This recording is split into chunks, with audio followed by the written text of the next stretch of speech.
हरिओम प्रिय दर्शकों, यदि आपकी धनु राशि या धन लग्न है तो इस वीडियो को बहुत ध्यान से देखिएगा, समझिएगा। इस वीडियो में हम समझने वाले हैं मंगल राशि परिवर्तन प्रभाव को। मंगल महाराज अब अपना राशि परिवर्तन करेंगे और इस परिवर्तन से कई योग संयोग बनने जा रहे हैं, कई राजयोग बनने जा रहे हैं।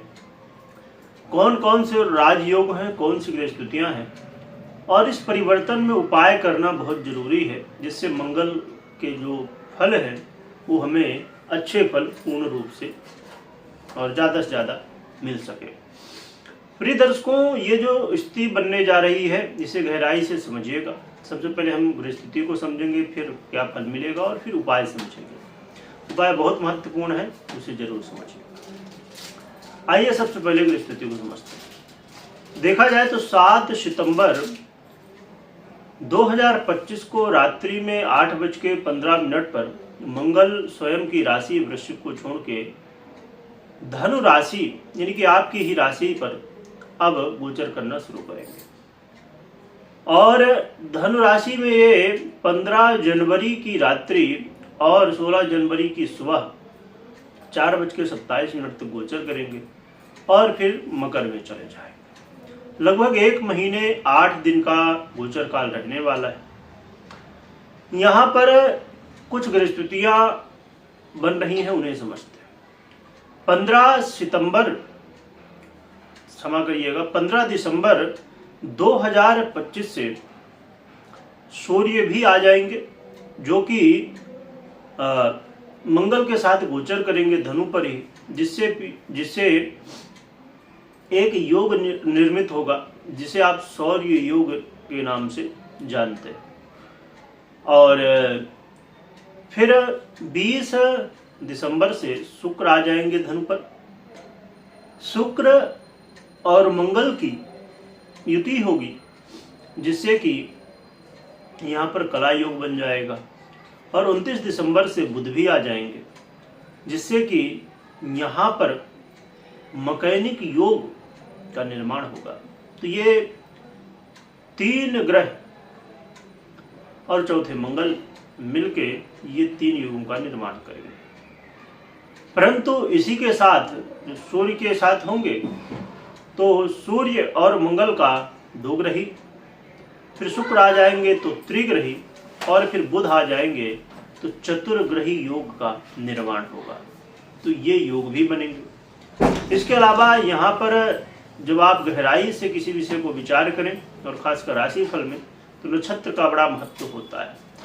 तो नक्षत्र के दृष्टिकोण से जब आप देखेंगे तो इनका गोचर काल 7 दिसंबर से 25 दिसंबर तक मूल नक्षत्र यानी कि केतु के नक्षत्र में गोचर होगा। फिर 25 दिसंबर से लेकर 11 जनवरी तक इनका गोचर काल शुक्र के नक्षत्र मूल, उसके बाद फिर पूर्वाषाढ़ा में होगा और फिर उत्तराषाढ़ा पर होगा 11 से लेके आगे, जो कि सूर्य का नक्षत्र है।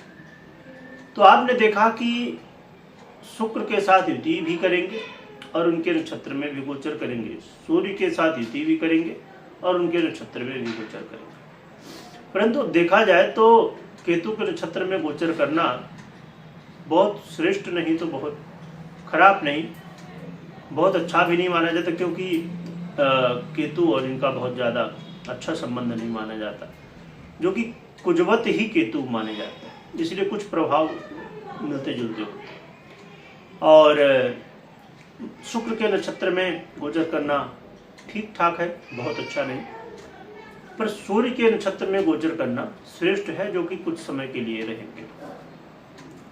इसके अलावा यहाँ पर यह भी विचारणीय तथ्य है कि ये देवगुरु बृहस्पति से दृष्ट होंगे और शनि से भी दृष्ट होंगे और केतु से भी दृष्ट होंगे।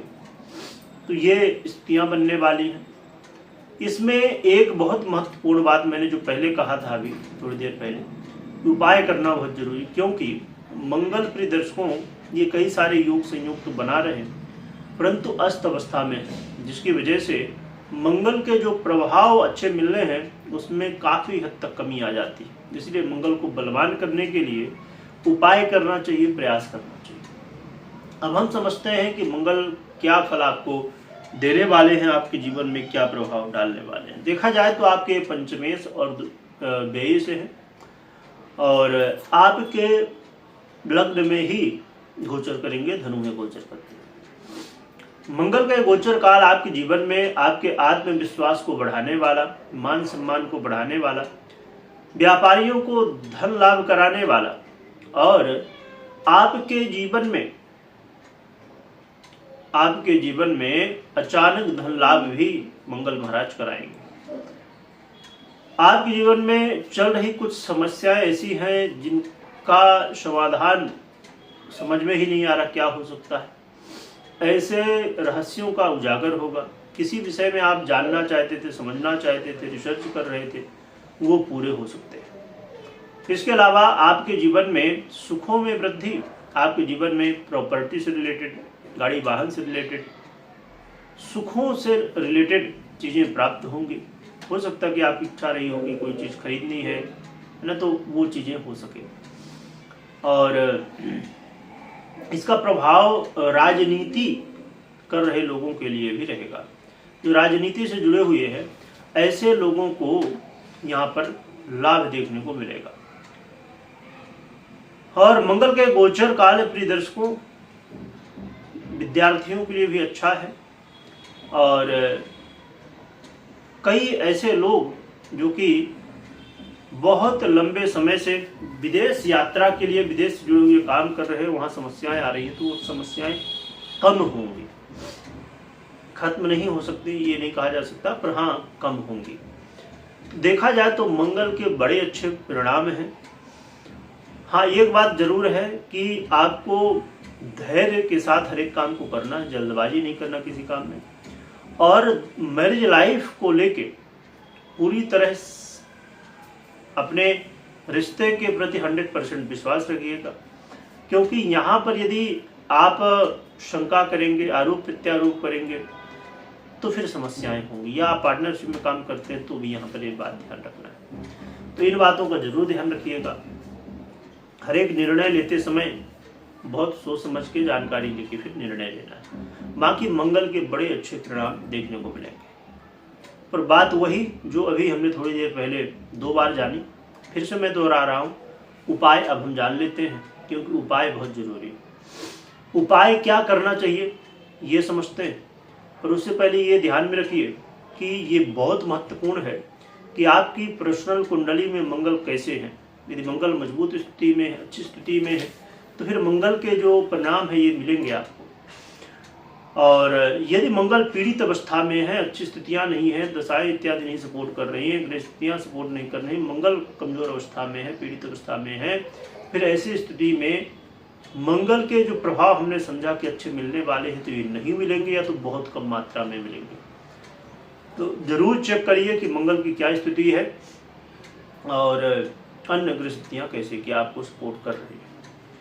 यहाँ पर मैं एक छोटी सी बात बताना चाहूँगा, जो कि इसमें बहुत कुछ डिटेल होते हैं, बहुत सारी बातें हैं, बहुत सारे पॉइंट्स हैं कि डिपेंड करता है। अब जैसे मैं यहाँ पर अभी थोड़ी देर पहले कहा कि राजनीति से जुड़े हुए लोगों को या पब्लिक से डीलिंग जो करते हैं, राजनीति करते हैं, बहुत सारे ऐसे काम, ऐसे लोगों को बेनिफिट हो सकता है। तो राजनीति के लिए मंगल का प्रभाव तो यहाँ दिख रहा है, पर इसके अलावा और भी सूर्य भी हैं, सरकारी क्षेत्र का आधिपत्य रखते हैं। यहाँ पर चंद्रमा की स्थिति भी जरूरी है, शनि की स्थिति भी समझना जरूरी है, अन्य ग्रह स्थितियाँ वहाँ पर कौन कौन सी ग्रह स्थितियाँ हैं उन्हें समझना भी जरूरी है। तो एक ही काम से कई सारे ग्रहों के प्रभाव होते हैं जुड़े, उन्हें भी समझना होता है। तो इन चीज़ों का ध्यान रखिए।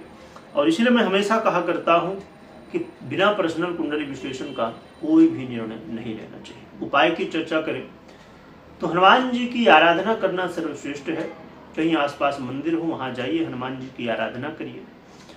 या मंदिर ना हो, क्योंकि कुछ दर्शक ऐसे हैं जो कि आउट ऑफ इंडिया या ऐसी जगह रहते हैं जहाँ हनुमान जी का मंदिर नहीं है, वैसे तो ज़्यादातर होता है। तो फिर ऐसी स्थिति में फिर आप अपने घर में ही हनुमान जी की आराधना करिए, हनुमान चालीसा पढ़िए या जो भी आपसे बन सकता है। और आप रुद्राक्ष 3 मुखी या तो 11 मुखी रुद्राक्ष धारण कर सकते हैं। तो इन उपायों से, या इसके अलावा मंगल के मंत्र का जप भी कर सकते हो, ओम भौमाय नमः या इत्यादि अन्य मंत्रों का जप कर सकते हो। इन उपायों को कर सकते हैं। इसके अलावा भी जो मैंने पहले बताया, तो उन बातों का ध्यान रखिए और भगवान हनुमान जी की खूब आराधना करिए, खूब स्मरण करिएगा, कमेंट में जयकारा लगाइएगा। वीडियो देखने के लिए बहुत बहुत धन्यवाद।